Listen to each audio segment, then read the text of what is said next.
Well, here I'm going to try to explain how to adjust the boost in the gearbox boost controller. First we go down to the boost control. You press the joystick right.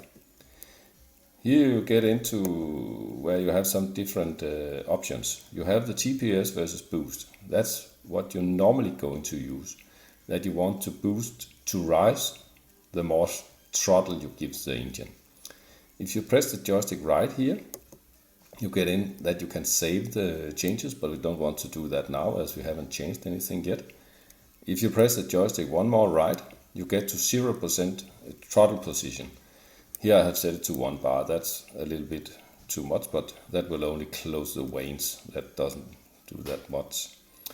At 10%, I have set it to 0.5 bar, as I only want a little bit of boost, cruising along with a very low throttle position.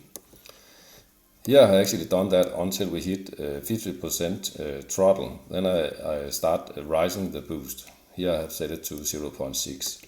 60% throttle, 0.8. If you want it to go higher than that, you can simply press the joystick up and raise.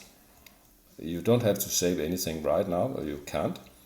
Press the joystick right once more, 70%, maybe a little bit more boost, 80%. I have 1.2, you can set it to what you want.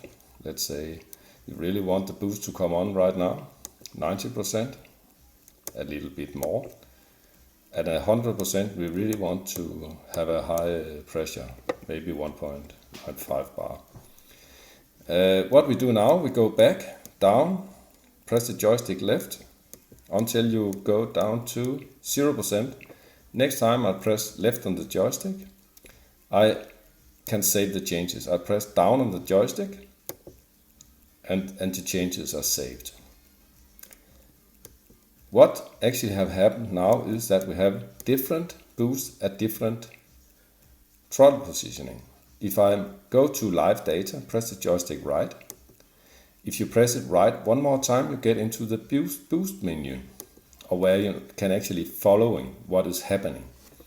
Here you can see that at 1% throttle, top right corner of the screen, you have it here.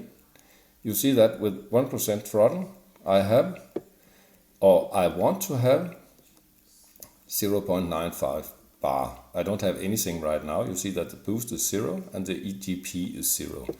That's why I actually have PWM 100% to my valve, which is actually controlling the vanes of the turbo.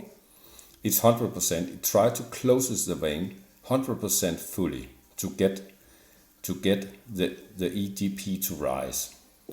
I want a differential pressure of 0.5 bar. If I give it some throttle, I can try to do that. You see that it says 0.5. You have to look at this as I give it more and more throttle. You see that now I'm at 20%. I still want 0.5 bar. But when I get over 50%, you can see that the needed boost pressure, now I want to have 1.1 bar at 75%. And at full throttle, I want to have 1.99 bar. This is where you can actually follow what is happening. You can see the PWM sent to the vacuum valve, which are actually controlling the vanes. So this is where you can follow the boost.